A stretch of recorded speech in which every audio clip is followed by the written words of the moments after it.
लाली साहब, सबसे पहले आपकी जाने मानना चाहूंगी, क्या लगता है आपको ये मुलाकातें कितनी गैर मामूली हैं? ये बिल्कुल गैर मामूली हैं, बल्कि मैं कहूँगा आईएमएफ के लिए ये एक इनकलाबी एक हरकत है। मैंने तो नहीं सुना है इससे पहले कि उन्होंने जाके ख़ास तौर एक अपोजिशन पार्टी को के मशवरा किया और उनसे एश्योरेंस लेने की ये की है। अमूमन क्या होता है कि वो गवर्नमेंट से बात करते हैं और ज़्यादा से ज़्यादा बिजनेस कम्युनिटी के साथ बात करते हैं, मगर इस दफ़े तो they've gone out of their way. वो तो कहने लगे कि इनको इनसे बात कराएं और इनको हम मिलना चाहते हैं। और ये भी एक बात सोचिए तो सही, एक ऑपोजिशन पार्टी जिसके लीडर के खिलाफ 200 केसेस हैं, क्रिमिनल केसेस हैं, टेररिज्म केसेस हैं, गद्दार के केसेस हैं, और ये केसेस में लाजमी है, मैंडेटरी डेथ सेंटेंस है, सजाए मौत है, उनसे वो जाके कह रहे हैं इनसे हम मिलना चाहते हैं। क्यों भाई?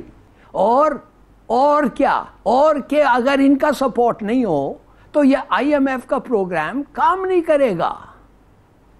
और क्या इनको जवाब मिलता है उस पार्टी से और उस पार्टी के सरबराह से कि अगर पॉलिटिकल गवर्नमेंट नहीं आई, अगर इलेक्शन फ्री और फेयर नहीं हुआ, अगर पॉलिटिकल स्टेबिलिटी नहीं आई तो इकोनॉमी नहीं चल सकती है और पाकिस्तान तुम्हारे पैसे वापस नहीं कर सकता है। और ये सब चीज़ों को नवंबर तक होना चाहिए। देखिए, बात सीधी सादी है कि इस वक्त आईएमएफ ज़्यादा ये इम्पोर्टेंस पीडीएम और नून को नहीं दे रहा है। वो तो प्रिटेंड कर रहा है ये लाइट वेट पार्टीज हैं। और ये क्या मतलब है कि आईएमएफ अपने जवाब में कहता है कि the need for Pakistan to follow the constitution, के माने आईन के मुताबिक पाकिस्तान को चलना चाहिए।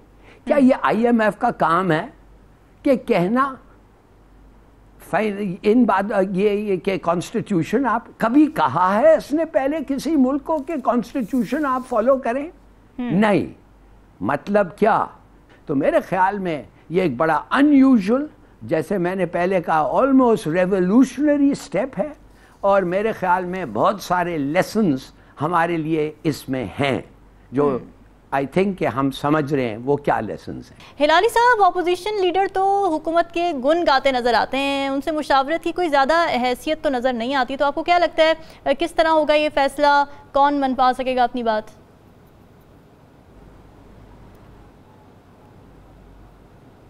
देखिए, ये फैसला होगा जैसे सब फैसले होते हैं। अच्छा। आपने बिल्कुल सही कहा, ऑपोजिशन तो है ही नहीं। कौन है ऑपोजिशन लीडर? राजा रियाज। तो उसको कैसे आप कह सकते हैं कि ये ऑपोजिशन है? ये सिस्टम जो है ऑन अ लॉयल ऑपोजिशन पे प्रेडिकेट हुआ है। इस पे अगर लॉयल ऑपोजिशन नहीं है ये सिस्टम चल नहीं सकता है, और आप चला रहे हैं। और फिर वो लोग जो आप गवर्नमेंट पार्टी के अंदर शामिल होना चाहते हैं, वो लाइन में खड़े हैं, उनको आप कहते हैं ऑपोजिशन। क्या आपके जो टर्म्स ऑफ रेफरेंस हैं they are so badly out of sync. It borders on being uneducated. You cannot say कि इस पार्लियामेंट में uneducated हैं, इसलिए कि जितने लोगों ने वोट किया है गवर्नमेंट के लिए वो सब ऑपोजिशन आजकल बने हुए हैं। तो ये ऑपोजिशन कहीं नहीं, this is an opposition less parliament. दूसरी बात, मैंने कहा आपको कि वो लोग सेलेक्ट करेंगे, और उनका जो है, मैंने सुना ये है कि दूसरे पावर्स दैट बी हैं, उन्होंने कहा है कि यार सीधी सादी बात करो, आप किसको सेलेक्ट करेंगे एज प्राइम मिनिस्टर? एक इकोनॉमिस्ट को करो ना। अगर आप इकोनॉमिस्ट को नहीं करें, उसको क्या पता चलेगा कि इकोनॉमी कैसी चल रही है? क्या पता चलेगा कि आईएमएफ का प्रोग्राम वाकई इम्प्लीमेंट हो रहा है कि नहीं? He is clueless. तो आप एक इकोनॉमिस्ट को रखें, इट इज इसेंशियल।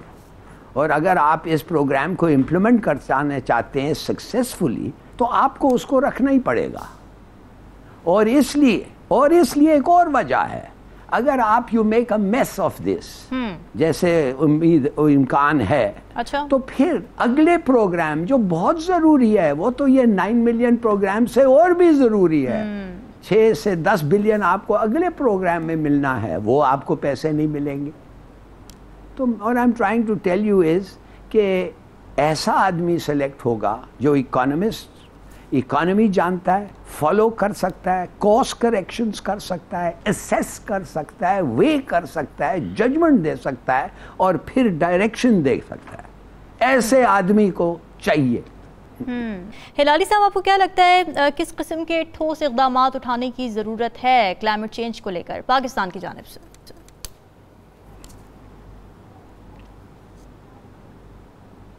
देखिए, ये लफ्ज़ जो है ना क्लाइमेट चेंज, ये आप सुनते रहते हैं रेडियो पे, अखबारों पे भी पढ़ते रहते हैं, मगर ये दफ्तरों के अंदर ये तो कोई सवाल ही नहीं होता है। नोबडी अंडरस्टैंड्स क्लाइमेट चेंज का मतलब क्या है। और अगर आप समझते हैं, हम इसको इम्पोर्टेंस देते हैं, तो आप हमारे रोड्स देखें, ब्रिजेस देखें, बिल्डिंग्स देखें, घर देखें, क्या वो ऐसे बने हुए हैं कि वो विथस्टैंड कर सकते हैं क्लाइमेट चेंज को, सैलाब को? और ये वो क्या हुआ है भाई, लाहौर को देखें, पेरिस ऑफ द ईस्ट बनना था, वो तो वेनिस ऑफ द ईस्ट बन गया है।